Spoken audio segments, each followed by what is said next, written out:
बिस्मिल्लाहिर्रहमानिर्रहीम। अस्सलाम वालेकुम students, welcome to CBEL concept based education learning YouTube channel. मैं हमाद अहमद आपका ट्यूटर। आज के इस लेक्चर में हम बात करेंगे बीकॉम पार्ट 2 की और इसका सब्जेक्ट है एडवांस अकाउंटिंग। तो स्टूडेंट्स आज से हम एडवांस अकाउंटिंग का chapter number 3 that chapter is debenture account start करने लगे। आज मैं आपको इंट्रोडक्टरी वीडियो दूंगा, इंट्रोडक्शन दूंगा आपको डिबेंचर का।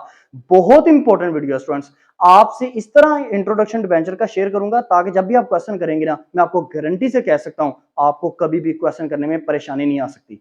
तो स्टूडेंट्स वीडियो को शुरू करने से पहले आप स्टूडेंट्स से ये रिक्वेस्ट है, चैनल को सब्सक्राइब करें, वीडियोस को लाइक करें और इन वीडियोस को ज्यादा से ज्यादा अपने फ्रेंड्स में भी शेयर कीजिएगा ताकि आपके साथ साथ उनका भी बेनिफिट हो। तो स्टूडेंट्स डिबेंचर अकाउंट ये क्या है? डिबेंचर जब कंपनी शेयर इशू कर देती है ना, कंपनी एक लिमिट तक बस शेयर इशू कर सकती है, 200 300 400 5, वो लिमिट कंपनी ने अपने ना मेमोरेंडम ऑफ एसोसिएशन में लिखी होती है। तो जब कंपनी को मजीद पैसे की जरूरत पड़ती है तो कंपनी सोचती है अब मैं क्या करूं, पैसे की तो जरूरत है। तो कंपनी ना ऐसे में ना जर्नल पब्लिक को एक ऑफर देती है कि हम मुझसे ना डिबेंचर ले लो और मुझे पैसे दे दो, जब मैं ना मेरे पास प्रॉफिट आएगा ना तो मैं अपने डिबेंचर तुमसे वापस ले लूंगी और तुम्हें मैं क्या करूंगी, तुम्हारा प्रॉफिट मतलब तुम्हारे वो जितनी अमाउंट थी, जितने के तुमने खरीदे वो प्लस प्रॉफिट तुमको अदा कर दूंगी। उस प्रॉफिट को इंटरेस्ट बोलते हैं। यानी कि इन सिंपल टर्म आप कह सकते हो डिबेंचर क्या है? लोन है कंपनी के लिए। कंपनी जब डिबेंचर देकर लोन लेती है ना जनरल पब्लिक से, तो याद रखिएगा ये डिबेंचर अकाउंट, ये डिबेंचर कहलाता है। ठीक है ना? अब समझिएगा, जरा तवज्जो कीजिएगा। फर्ज करें एक कंपनी, मेरे पास ए कंपनी है, इसने डिबेंचर दिए जनरल पब्लिक जी को। ठीक है, अब ए कंपनी ने 5,000 डिबेंचर जनरल पब्लिक को दिए। हर डिबेंचर की कीमत है 100 रुपया। यानी कि कंपनी ने जनरल पब्लिक को कहा कि मेरे से 5,000 शेयर खरीद लो और एक शेयर की कीमत है 100 रुपया, यानी कि मुझे 5 लाख रुपया दे दो। तो ये 5 लाख रुपया कंपनी का क्या कहलाएगा? ये कंपनी का कैपिटल कहलाएगा स्टूडेंट्स। जब कंपनी कहेगी ये क्या, कंपनी का ये क्या लोन है, ठीक है ना, ये कंपनी के ऊपर लाइबिलिटी बन गया 5 लाख रुपया। मैंने पहले कैपिटल सॉरी बोल दिया, लाइबिलिटी बन गया। तो ये 5 लाख रुपया कंपनी ने क्या करना है, आज से साल बाद, 2 साल बाद या 4-5 साल बाद कंपनी ने इसको लुटाना है। तो जब भी कंपनी ने इसको वापस करना है ना स्टूडेंट्स, तो कंपनी ने ये 5 लाख रुपया तो वापस देना ही देना है जी का, यानी कि जनरल पब्लिक का, प्लस उस पर इंटरेस्ट भी देना है। ये हो ही नहीं सकता स्टूडेंट्स कि कोई शख्स इस दुनिया में पैसा तो दे तुमको तुम्हारी जरूरत फिल करने के लिए, लेकिन उसके ऊपर अपना इंटरेस्ट ही ना चार्ज करे। ये कभी नहीं हो सकता। ठीक है ना? अब यहां पर दो चीजें आती हैं जब भी डिबेंचर, यहां तक ये इसका मतलब है ये जस्ट लाइक अ लोन है फॉर दी कंपनी, कंपनी के लिए। अब ना जब भी डिबेंचर की टर्म आएगी ना, दो चीजें आपने लाजमी यहां से आपको पता चल गई होंगी। सर 5,000 कंपनी क्या डिबेंचर इशू करती है? इशू का मतलब होता है जारी करना जनरल पब्लिक को। और क्या करना है, जब आज से 5 साल बाद, 5 साल की टर्म है क्योंकि ये लॉन्ग टर्म लोन होता है, तो 5 साल बाद जब कंपनी ने ना पैसा लुटाना है और जनरल पब्लिक से ना कंपनी ने अपने डिबेंचर वापस ले लेने हैं ना, तो इसमें दूसरी टर्म सर आई वापस की। तो दो चीजें आई, जारी करना और वापस लेना। तो यही दो चीजों को आपने अच्छे से अंडरस्टैंड करना है। अब मैं ना अपने कंसेप्ट को ऐसे लेके चलता हूं। इशू, एक चीज आपके पास आ गई इशू ऑफ डिबेंचर, डिबेंचर, और दूसरी चीज आपके पास आई स्टूडेंट्स रिडम्पशन। वापस करने को कहते हैं redemption, redemption of debenture, debenture की वापसी। ये दो टर्म अगर आप सीख गए ना, तो याद रखिएगा स्टूडेंट्स, कभी भी डिबेंचर अकाउंट आपको तंग नहीं कर सकता। अब जारी करना है, कंपनी ने जब भी चीज को जारी करना, जैसे कंपनी शेयर को इशू करती है तो 3 टर्म पे करती है। पार वैल्यू पर यानी कि 100 रुपया, प्रीमियम पर यानी कि 105 रुपए का, ये 5,000 शेयर, और डिस्काउंट यानी कि 95 रुपए का। तो स्टूडेंट्स 3 तरह से शेयर इशू किए जाते थे, इसी तरह 3 तरह से डिबेंचर इशू किए जाते हैं। कैसे? At par, at par, at premium और एट डिस्काउंट, डिस्काउंट। तो ये इश्यू हमेशा डिबेंचर 3 तरह से ही होगा। आपके क्वेश्चन में इसके अलावा एंट्री नहीं हो सकती इशू की। ठीक है, अब जब भी कंपनी पार पर इशू करेगी, जैसे कंपनी का 5,000 शेयर है, 100 रुपए का एक शेयर है, तो जब मैं ना अब इशू किस पे किया है? 100 रुपए का, यानी कि फेस वैल्यू यानी कि पार वैल्यू जो उसके ऊपर लिखी उसने का इशू कर दिया। तो जब भी इशू किया जाएगा एट पार पे, तो एंट्री होगी, याद रखिएगा। मैं अब यहाँ पे लिखता हूँ एट पार, दोबारा से लिखता हूँ एट पार। इसकी एंट्री क्या होगी? कंपनी ने क्या किया? 5,000 शेयर इशू किए हैं 100 रुपए का एक, तो कंपनी के बैंक में पैसा आएगा ना, कितना पैसा आएगा, 5 लाख रुपए आएगा। तो कंपनी क्या करेगी, बैंक अकाउंट करेगी डेबिट कितने से, 5 लाख से।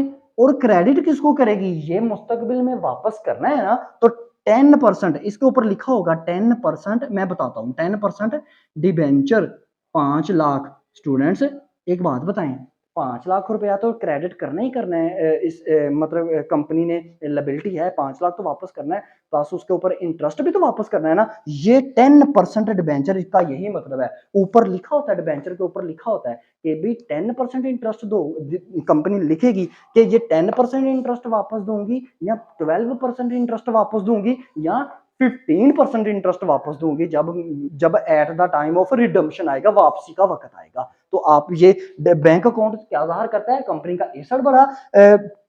10% डिबेंचर अकाउंट क्या ज़ाहिर करता है, एक कंपनी की लायबिलिटी बनी। तो ये क्या था स्टूडेंट्स, एट पार की ये एंट्री थी। अब मैं करता हूं एट प्रीमियम की आपको एंट्री समझाता हूं, जब कंपनी इशू करेगी एट प्रीमियम पर। अब देखें, जब कंपनी इशू करेगी डिबेंचर एट प्रीमियम पर, तो मैं लिखता हूं एट प्रीमियम। प्रीमियम तो एट प्रीमियम पर याद रखें, ये 100 रुपए का डिबेंचर कंपनी ने इशू किया 105 रुपए का, और इसके ऊपर इंटरेस्ट यही था 10% था इसके ऊपर इंटरेस्ट वापसी करते वक्त। अब 100 का 105 का दिया, तो 5000 को मल्टीप्लाई करेंगे ना 105 से, तो वो हम बैंक में कितने पैसे आएंगे, बैंक में पैसे आएंगे स्टूडेंट्स, अब 5 लाख नहीं आएगा। अब 5000 को आप 100 से मल्टीप्लाई नहीं करोगे, 105 से मल्टीप्लाई करोगे, वो जस्ट सपोज मैं कर रहा हूँ, मैं कैलकुलेटर नहीं है मेरे पास, तो फर्ज करें वो आया 5,50,000 रुपया, वो आ गया आपके पास, ठीक है ना स्टूडेंट्स। टू, लेकिन वापसी कब करनी, इशू ये देखें, प्रीमियम पर दिया है उनको, लेकिन टू आएगा, टू 10% डिबेंचर अकाउंट, लेकिन ये डिबेंचर था कितने का, मतलब डिबेंचर 100 रुपए का था ना, तो पार वैल्यू से हमारी जो लायबिलिटी हमने दिया उनको 105, क्योंकि हमारी कंपनी की वर्थ बहुत ज्यादा थी, हमारी कंपनी एक वेल नॉन कंपनी है, तो मैंने 100 का नहीं दिया, मैंने कहा मैं क्यों 100 का दूं, मैं 105 का दूंगा, तो 105 का दिया, लेकिन वापसी जब उनको कर रही है तो 100 के हिसाब से ही उनको वापसी करनी है, क्योंकि मैंने उनको ये शर्त नहीं साथ रखी कि जी वापस जब रिडम्पशन करूंगा, यानी कि जब मैं तुम्हें वापस करूंगा पैसे तो 105 दूंगा, नहीं, मैं इशू की अभी बात कर रहा हूँ, ठीक है ना। तो वापसी हम समझेंगे 100 की हुई है, तो 100 रुपए की वापसी होगी, तो इसका मतलब है 5 लाख रुपया 10% वेंचर अकाउंट जो है वो 5 लाख से क्रेडिट होगा। तो बाकी जो 50,000 है वो क्या है, वो है प्रीमियम, प्रीमियम ऑन डिबेंचर कितने से, 50,000 से। तो ये student premium on debenture company की क्या बनी है, इनकम बनी है, बिल्कुल, क्योंकि कंपनी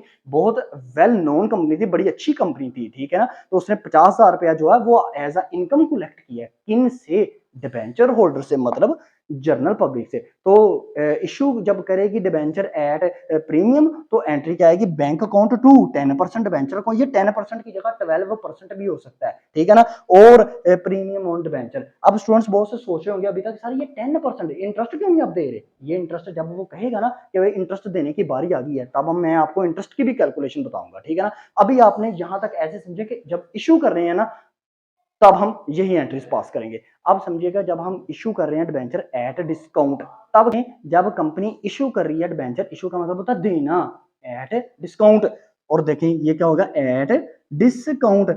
अब डिस्काउंट का क्या मतलब है, कम पे दिया, 100 का था तो दिया कितने का, 95 का दिया, ठीक है। कंपनी कह रही है बस मुझे पैसा कलेक्ट हो जाए, चाहे मुझे 5 रुपए घाटा ही फील हो, मतलब चाहे मुझे 5 रुपए का लॉस ही हो रहा है। तो कंपनी के बैंक में पैसे आएंगे किस हिसाब से, 100 रुपए के हिसाब से नहीं आएंगे, कंपनी के बैंक में पैसे आएंगे 95 के हिसाब से। तो कंपनी क्या करेगी, बैंक अकाउंट तो होगा डेबिट कितने से, 5,000 मल्टीप्लाई बाय 95, फर्ज करेगी आया 4,50,000 रुपया आ गया कंपनी के बैंक में पैसा, कितना आया, 4,50,000 रुपया।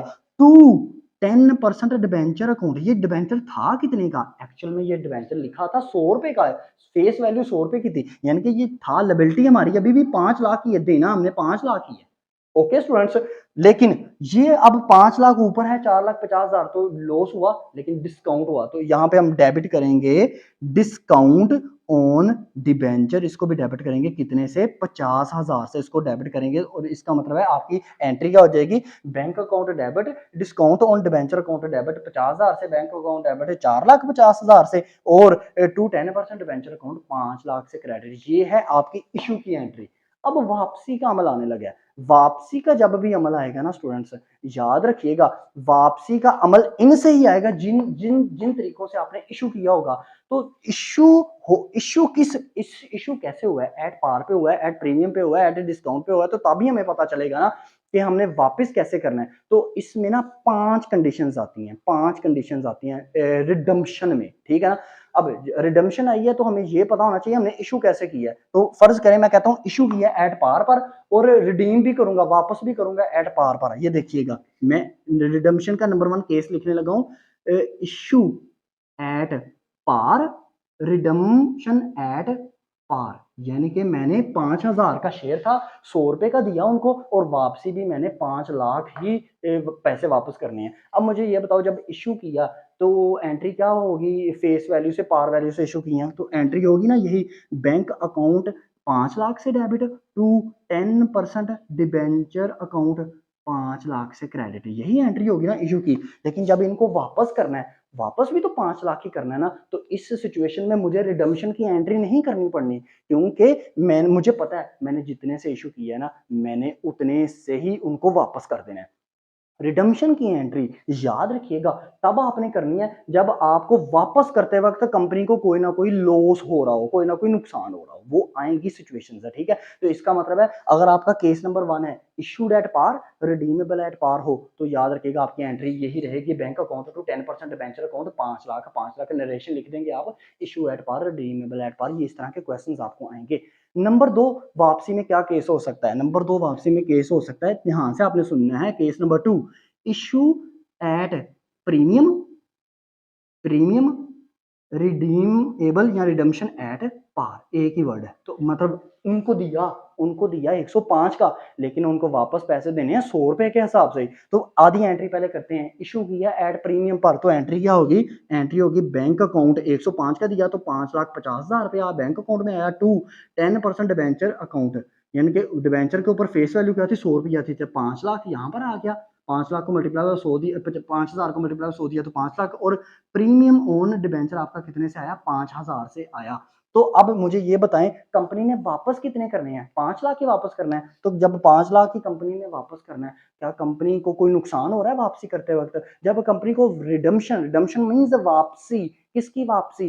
अपने पैसे कंपनी वापस करेगी, जनरल पब्लिक से अपने ले लेगी, डिबेंचर्स वापस ले लेगी। तब कंपनी को कोई लॉस हो रहा हो तब हम रिडम्पशन की एंट्री करेंगे। अब इस सिचुएशन में कंपनी को वापसी करते वक्त कोई लॉस नहीं हो रहा, कंपनी को वापस करते वक्त 100 रुपए का ही आपने एक देना है उसको डिबेंचर, यानी कि 5 लाख रुपए ही कंपनी ने देना है, अजाफी पैसा नहीं कंपनी को देना पड़ रहा। हाँ, कंपनी ने वसूल 5,50,000 रुपया किया था, लिया उनसे था 5,50,000 रुपया, लेकिन देना उनको 5 लाख किया। तो ऐसी सिचुएशन में भी आपकी यही एंट्री रहेगी। याद है ये दोनों एंट्रीज वही हैं जो इशू एट पार में थी और प्रीमियम एट पार पे थी। प्रीमियम मतलब इशू की एंट्री थी एट पार और एट प्रीमियम, ठीक है ना। अब ये केस नंबर 2 हो गया आपका रिडम्पशन के अंदर। अब केस नंबर 3 रिडम्पशन के अंदर क्या होगा?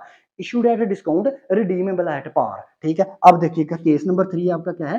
Case 3 issued at discount, redeem at par, यानी कि वापस फिर पार पे करना है। तो डिस्काउंट पे इशू किया, महीने से 95 रुपए का इशू किया, तो बैंक में पैसे कितने आएंगे? बैंक में पैसे आएंगे 5,000 मल्टीप्लाई बाय 95, 4,50,000 में एक्सपोज कर रहा हूँ खुद से, टू 10% डिबेंचर अकाउंट, डिबेंचर वापसी कितने पे करनी है? 5 भी, मतलब 100 रुपए का ही वापस करना है ना, क्योंकि एट पार है, वापस रिडीमेबल एट पार है, तो ये आएगा 5 लाख 50, 5,000 मल्टीप्लाई बाय 100, 5 लाख, और ये ऊपर है 4,50,000, नीचे है 5 लाख, तो डिस्काउंट दिया ना उनको, तो डिस्काउंट की एंट्री दरमियान में आ जाएगी, डेबिट हो जाएगी डिस्काउंट ऑन डिबेंचर कितने से?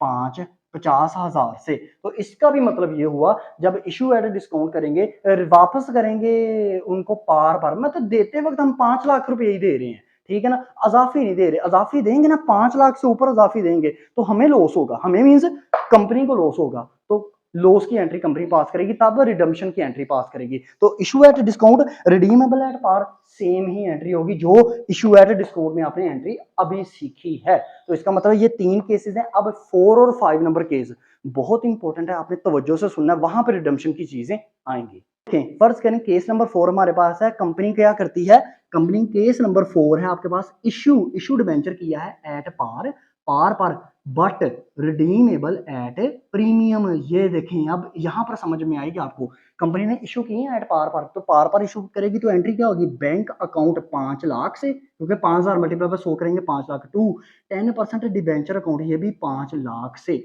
अब लेकिन जब वापस करना है स्टूडेंट्स कंपनी ने, तो 5 लाख नहीं वापस करना, रिडीमेबल एट प्रीमियम है, यानी कि 105 का वापस करना है। तो इसका मतलब है कंपनी को क्या होगा, लॉस होगा ना वापस करते वक्त, कितने का लॉस होगा, 5 रुपए का लॉस हो रहा है कंपनी को। तो स्टूडेंट्स यहाँ पर क्रेडिट करेगी कंपनी प्रीमियम ऑन रिडम्पशन, ये क्या है, कंपनी का लिबिलिटी है, ये देना है कंपनी ने। तो कंपनी की लिबिलिटी जब भी बढ़े वो क्रेडिट होती है, तो प्रीमियम ऑन रिडम्पशन कितने की आएगी स्टूडेंट्स, ये प्रीमियम ऑन रिडम्पशन कंपनी की आएगी, फर्ज कर लेते हैं 50,000 का आया, 105 को 105 में जो 5 है ना, 5 को मल्टीप्लाई बाय 5 से दिया तो वो 25,000 आता था, चले मैंने 50,000 लिख दिया जल्दी से। अब प्रीमियम ऑन रिडम्पशन है, ये लिबिलिटी है, क्योंकि वापस आप क्या कर रहे हो, फायदे पे वापस कर रहे हो उनको, ठीक है ना। आपने लिया 100 रुपए का, दिया आपने 105 का, तो कंपनी को लॉस हुआ 5 रुपए का। अब अगर लॉस हुआ है तो इसका मतलब है ऊपर क्रेडिट डेबिट साइड पे आपको लॉस भी रिकॉर्ड करना चाहिए, क्योंकि फिर आपकी अमाउंट सेम नहीं होगी। नीचे आपका आ रहा है 5 लाख और 50,000, ऊपर आपका खाली 5 लाख आ रहा है बैंक में,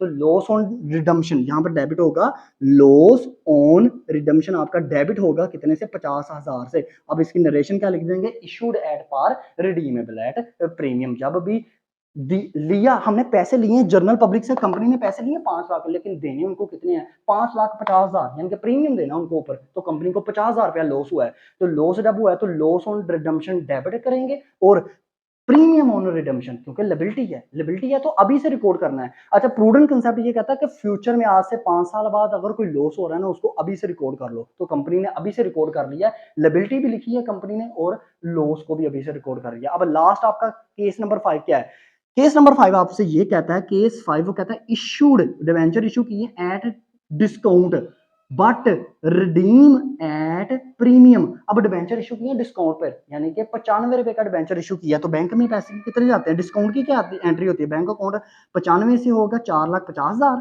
5,000 मल्टीप्लाई बाय 95 तो 4,50,000 फर्ज कर ले मैंने रिकॉर्ड किया, और डिस्काउंट ऑन डिवेंचर ये कितने से आ गया, 50,000 से आ गया, टू 10% डिवेंचर अकाउंट ये कितने से आ गया, 5 लाख से आ गया। लेकिन वापस करना है प्रीमियम पर, यानी कि 105 का वापस करना है, तो प्रीमियम ऑन रिडम्पशन क्रेडिट होगा ना, क्योंकि वो लिबिलिटी है, लिबिलिटी बन गई ना कंपनी की, तो लिबिलिटी बनी तो प्रीमियम ऑन रिडम्पशन क्रेडिट हुआ कितने से, 50,000 से फर्ज करें क्रेडिट हुआ। अब देखें, अब डेबिट साइड छोटी है, क्रेडिट साइड बड़ी है, तो आपको पता है जब भी कंपनी ज्यादा पैसे देगी ना, लिबिलिटी को as a premium on redemption credit तो करेगी क्योंकि बढ़ रही है, लेकिन इस सिचुएशन में कंपनी को लॉस भी हो रहा है। तो प्रूडेंट कंसेप्ट कहता है कि लॉस हो रहा है, फ्यूचर में होना है, अभी से रिकॉर्ड कर दो। तो loss on redemption, loss on debenture ना लिखिएगा, लॉस ऑन रिडम्पशन है, वापसी में लॉस हो रहा है, ठीक है ना। तो लॉस ऑन रिडम्पशन आपका क्या होगा, 50,000 से ये भी डेबिट हो जाएगा, यानी कि 3 चीजें डेबिट में आएंगी, bank account, discount on debenture और लॉस ऑन रिडम्पशन, ये 3 चीजें डेबिट और 2 चीजें क्रेडिट होंगी, कौन सी, 10% डिबेंचर अकाउंट और आपका प्रीमियम ऑन रिडम्पशन। तो ये स्टूडेंट रिडम्पशन के 5 केसेस हैं, इशू में आपके 3 केसेस हैं। अब बहुत से स्टूडेंट्स ये सोच रहे होते हैं कि सर ये 10% डिबेंचर क्या है, ये 10% डिबेंचर वो अमाउंट है जो डिबेंचर के ऊपर कंपनी ने इंटरेस्ट पे करना है। इस कंपनी ने जनरल पब्लिक को 10 रुपए डिबेंचर भी देना है, ये इंटरेस्ट भी देना है। हाँ, वापस करते वक्त फर्ज करें अगर कंपनी को कोई लॉस हो रहा है, वो भी देना है कंपनी ने पैसा, और इंटरेस्ट 10% ये देना ही देना है। ये जब नेक्स्ट क्वेश्चन आते जाएंगे ना, तब आपको अच्छे से समझ में आएगी। तो ये था स्टूडेंट्स आपका इंट्रोडक्टरी वीडियो, आई होप आपको अच्छे से समझ में आया होगी। अब तक के लिए इतना ही, अपना ख्याल रखें, अपने इस यूट्यूब चैनल का भी। अल्लाह हाफिज।